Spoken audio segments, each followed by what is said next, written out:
नमस्कार। एक और टिप्पणी के साथ मैं तुल चौरसिया। विश्वगुरु भारत के आम नागरिक का जीवन सिर्फ दो चीजों के भरोसे चल रहा है।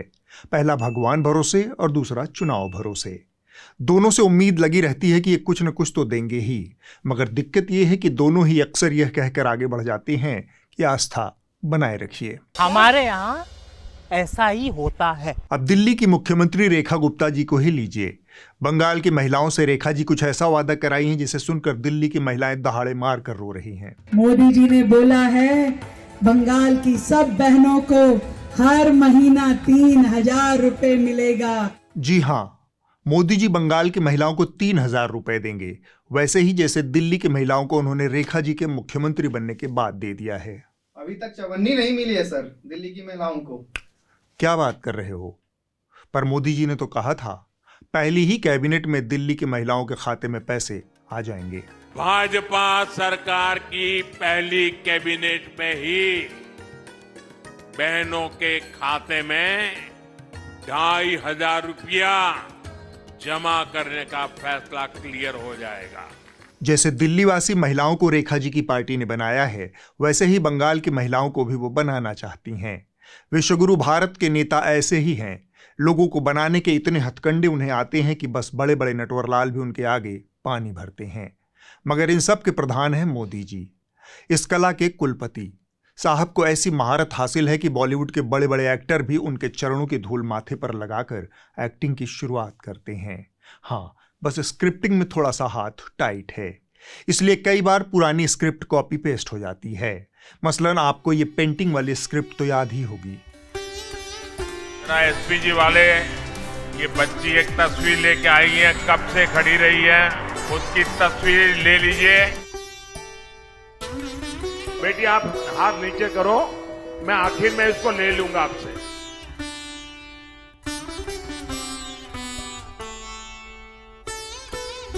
उधर वो नौजवान एक तस्वीर लेके आया है, अता पता लिख दीजिए, जरूर चिट्ठी भेजूंगा। असली कलाकार पेंटिंग बनाने वाले थे या फिर इस पूरी कलाकारी के पीछे खुद मोदी जी की रचनात्मक प्रेरणा थी, यह कहना थोड़ा मुश्किल है। हम तो बस इतना जानते हैं कि हमारे मोदी जी बड़े दयालु कृपालु टाइप आदमी हैं।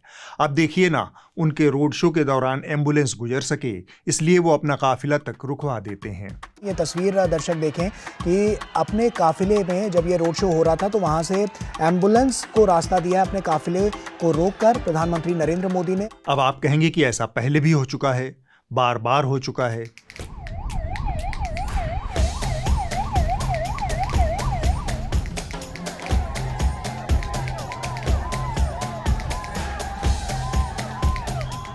पूरी तरीके से रास्ता दिया गया जिससे किसी भी तरह की जो देरी है वो एम्बुलेंस के लिए ना हो।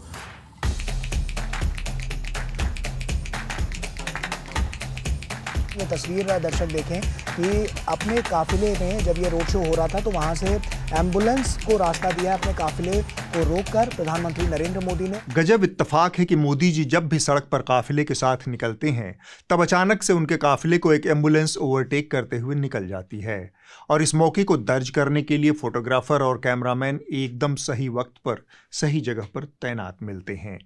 मजे की बात है कि इस वक्त में भी कार के भीतर मोदी जी की दैवीय आभा से दमकता हुआ चेहरा इकलौती चीज है जो दूर से ही नजर आता है। ऐसा पहली बार नहीं हुआ है। मोदी जी का पूरा जीवन ही दुर्लभ संयोगों का सुंदर संयोग है, लिहाजा कुछ दुर्लभ संयोग या इत्तेफाक उनके साथ बार बार घटते रहते हैं। वरना जिस पीएम के काफिले पर परिंदा पर भी नहीं मार सकता, उसमें एक एम्बुलेंस बार बार कैसे घुस जाती है। इसी तरह एक दुर्लभ संयोग है उनकी चुनावी रैलियों में पेंटिंग हाथ में लेकर लहराते कलाकार। गालिबन हर रैली में कोई एक पेंटर मोदी जी की पेंटिंग लहराता मिल जाता है। फिर मोदी जी कहते हैं, ये पेंटिंग ले लो सुरक्षा में लगे जवानों, अगर इस पर तुम्हारा पता ठिकाना लिखा होगा तो मैं तुमको चिट्ठी भी लिखूंगा। एक ही स्क्रिप्ट बार बार रिपीट हो रही है, लोग भी अब बोर होने लगे हैं। स्क्रिप्ट से याद आया, एक जगह और मोदी जी की स्क्रिप्ट गड़बड़ा गई। पिछले हफ्ते परिसीमन से जुड़े संविधान संशोधन विधेयक को महिला आरक्षण की चाशनी में लपेटकर मोदी सरकार ने पेश किया। इस तरह महिला आरक्षण विधेयक नारी शक्ति वंदन अधिनियम बन गया, लेकिन मोदी जी ने कहा इसकी भ्रूण हत्या हो गई। इस ईमानदार प्रयास की कांग्रेस और उसके सहयोगियों ने सदन में पूरे देश के सामने भ्रूण हत्या कर दी है, भ्रूण हत्या कर दी है। एक तो यह भाषा और यह तुलना ही महिलाओं को नाराज करने के लिए पर्याप्त है। महिला आरक्षण पर भ्रूण हत्या जैसी तुलना क्रूर लगती है। दूसरी बात, महिला आरक्षण का विचार कोई मोदी सरकार की मौलिक खोज नहीं है जो अभी भ्रूण में हो। यह बहुत समय से लोक जीवन का हिस्सा है और नीतियों के केंद्र में रहा है। संसद में महिला आरक्षण विधेयक का संक्षिप्त इतिहास जान लीजिए।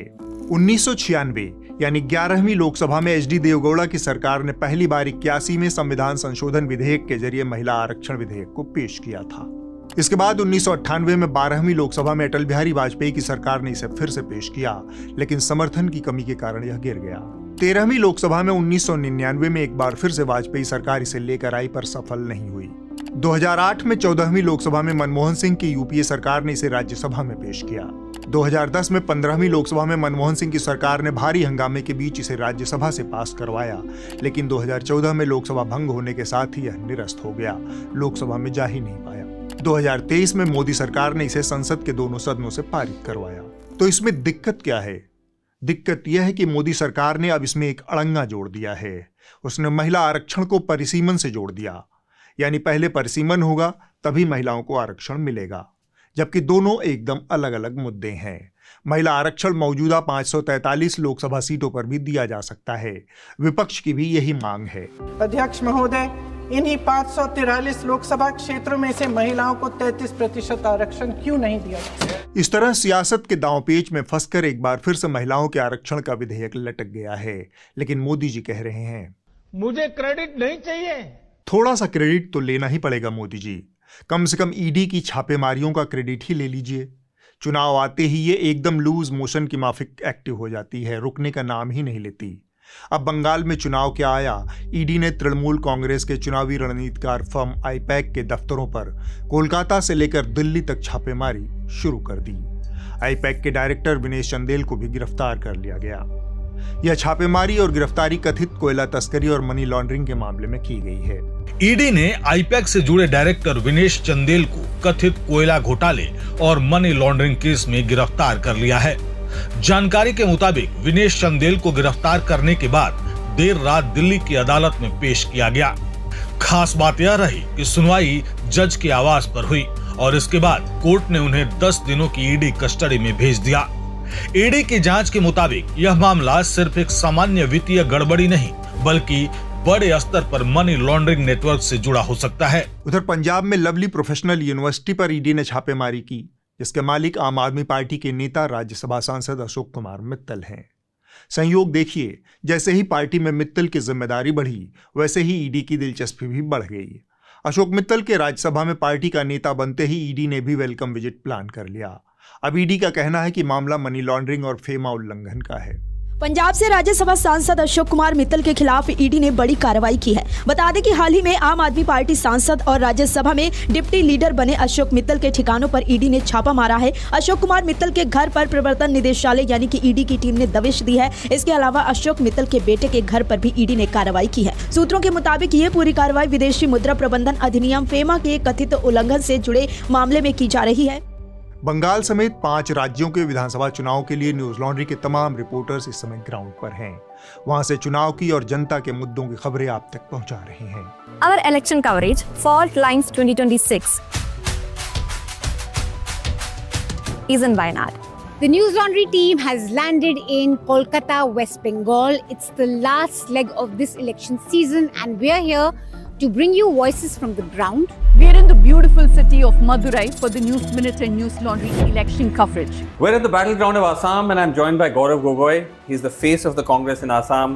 He's the Lok Sabha MP from Jorhat in Upper Assam. ये सारी कवरेज हमारे नए एनएल सेना प्रोजेक्ट के जरिए हो रही है, जिसे आपके समर्थन की जरूरत है, क्योंकि सरकार और कॉरपोरेट के विज्ञापन से आजाद पत्रकारिता के लिए आपकी मदद की जरूरत है। तो हमारे इस एनएल सेना को जल्द से जल्द पूरा करवाने में हमारी मदद करें और गर्व से कहें, मेरे खर्च पर आजाद हैं खबरें। एक तरफ चुनावी गहमा गहमी है, दूसरी तरफ ईडी की छापेमारियां हैं और तीसरी तरफ देश का गरीब मजदूर है, जिसे पकड़कर पुलिस हाथों हाथ धो देती है। नोएडा में मजदूरों के हालिया प्रोटेस्ट को ही देख लीजिए।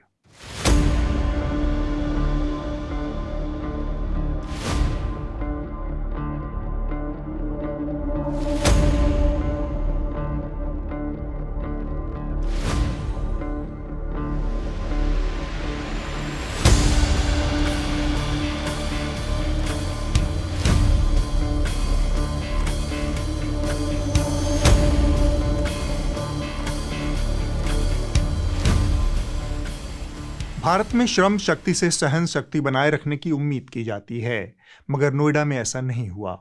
हजारों की संख्या में मजदूरों ने वेतन वृद्धि, मिनिमम वेज और बेहतर कार्य स्थितियों की मांग में प्रदर्शन किया और इस दौरान हिंसा भी हुई।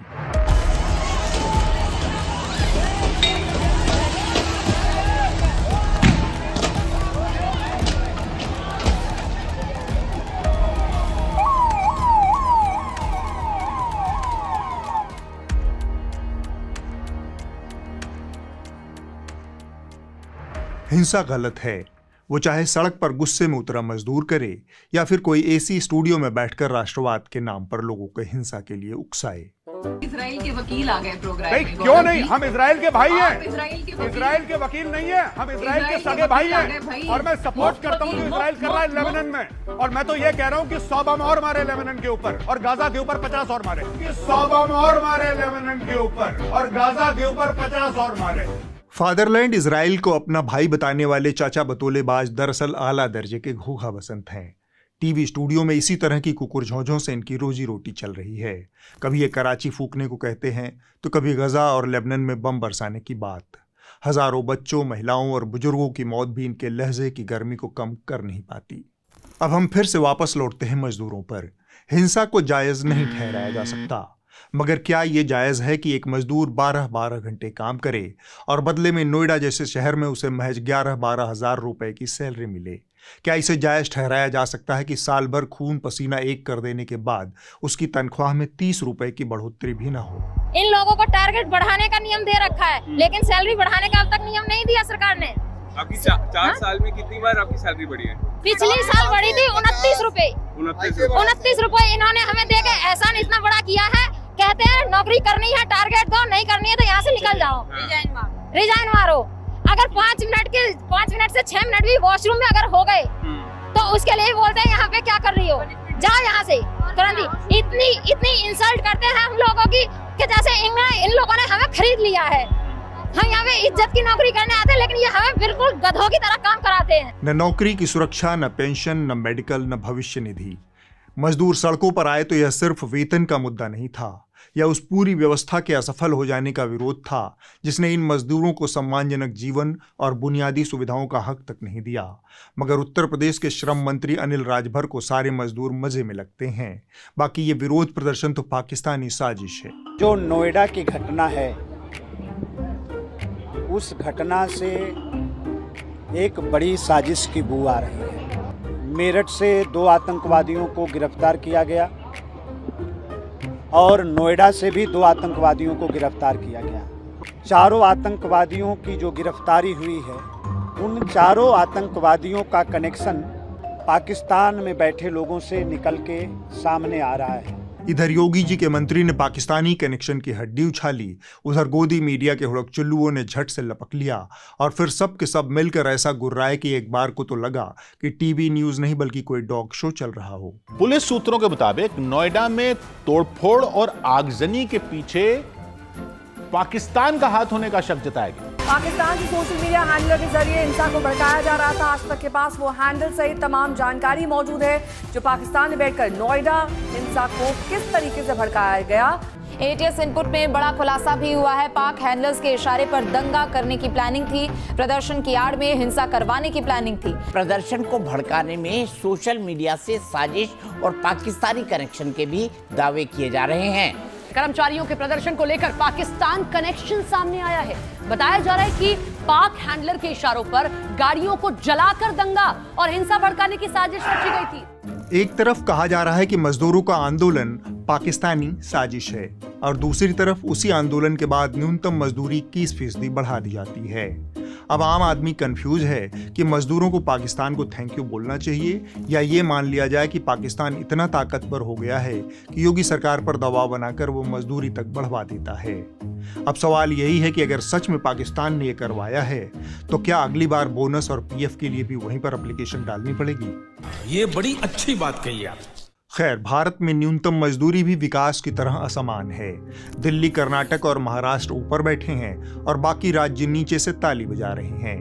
दिल्ली में मजदूर 18,000 रुपए के आसपास कमा रहा है और उत्तर प्रदेश में अभी भी एक अनस्किल्ड लेबर को वेतन 13,690 रुपए मिलता है। यानी दिल्ली क्रॉस कर आप नोएडा पहुंचे नहीं कि सैलरी इमिग्रेशन चेक में फंस जाती है। सीधा 5,000 रुपए जब्त। इतना तेज कट तो कभी इनकम टैक्स में भी नहीं लगता जितना बॉर्डर क्रॉस करते ही न्यूनतम मजदूरी में लग जाता है। एकदम इन्होंने वक्त बदल दिया, जज्बात बदल दिए, जिंदगी बदल दी। उत्तर प्रदेश के मजदूरों की तनख्वाह में बढ़ोतरी का मुद्दा क्या उठा, कुछ लोगों की तशरीफ में दर्द उठ गया, खासकर वे जो खुद करोड़ों के पैकेज पर विराजमान हैं और प्राइम टाइम पर ज्ञान ठेल रहे हैं कि क्या बढ़ती तनख्वाह मजदूरों की जीत है या उसकी नौकरी के लिए खतरा है। इन मजदूरों ने तोड़ फोड़ और आगजनी करके अपनी तनख्वाहें तो बढ़वा ली, लेकिन अगर इन फैक्ट्री चलाने वाली कंपनियों ने कुछ दिनों के बाद इन मजदूरों की जगह रोबोट्स रख लिए या फिर ऑटोमेटेड मशीन्स लगा ली तो इन मजदूरों की नौकरियां चली जाएंगी और तब ये बेरोजगार हो जाएंगे। आज सबसे बड़ा सवाल यह है कि क्या बढ़ती तनख्वाह मजदूरों की जीत है या उनकी नौकरी के लिए एक बड़ा खतरा। तिहाड़ शिरोमणि का लॉजिक ये है कि पेट भर खाना मत खाओ, कहीं आदत पड़ गई तो कल को भूख से मरने का हुनर भूल जाओगे, और काम करना है तो उसका गणित साफ है। वेतन न्यूनतम लो, मेहनत अधिकतम करो और सुरक्षा को शून्य पर बनी रहने दो। खैर, अब आप इस हफ्ते की रिपोर्ट देख लीजिए। जो कही जा रही थी बातें कि अंदर में भी सोशल इस हफ्ते की रिपोर्ट खबर लहरिया से है, जिसमें केन बेतवा लिंक परियोजना के खिलाफ किसानों और आदिवासियों का दर्द सामने आता है। जिन लोगों ने अपनी जमीन और जंगलों के साथ पूरी जिंदगी गुजारी, उन्हें अब बिना सही मुआवजे के घर छोड़ने को मजबूर किया जा रहा है। आरोप है कि जिनसे 4 गुना मुआवजे का वादा किया गया था, उन्हें आज अपने ही हक के लिए भटकना पड़ रहा है। हमारा सब जगह जमीन सब छीन लाई गई है, कुछ नहीं है हमारा, भगा रहे हैं। हम अब यही मांग कर रहे हैं शासन से, हमारी ये पुरखों की जगह जमीन है, ये पेड़ पौधे हैं, इसमें हमारा विकास चल रहा है, हमारा सब छीन लिया है। बोले हटो हटो, तुम्हारा कुछ नहीं है। सरकार कहती है कि भागो यहाँ से, हम पैसे नहीं देंगे, तो बताओ हम कहाँ अपने बीवी बच्चे डालेंगे, मुँह के प्यासे मारेंगे क्या यहाँ पे। कुछ नहीं बोलती सरकार, ना ही तो मीडिया वाले कोई पूरी ठिकाने तक खबर भेजती है, बाहर तक जा ही नहीं रही है, यहाँ से छतरपुर से बाहर नहीं निकल रही है। अगले हफ्ते होगी एक और टिप्पणी। नमस्कार।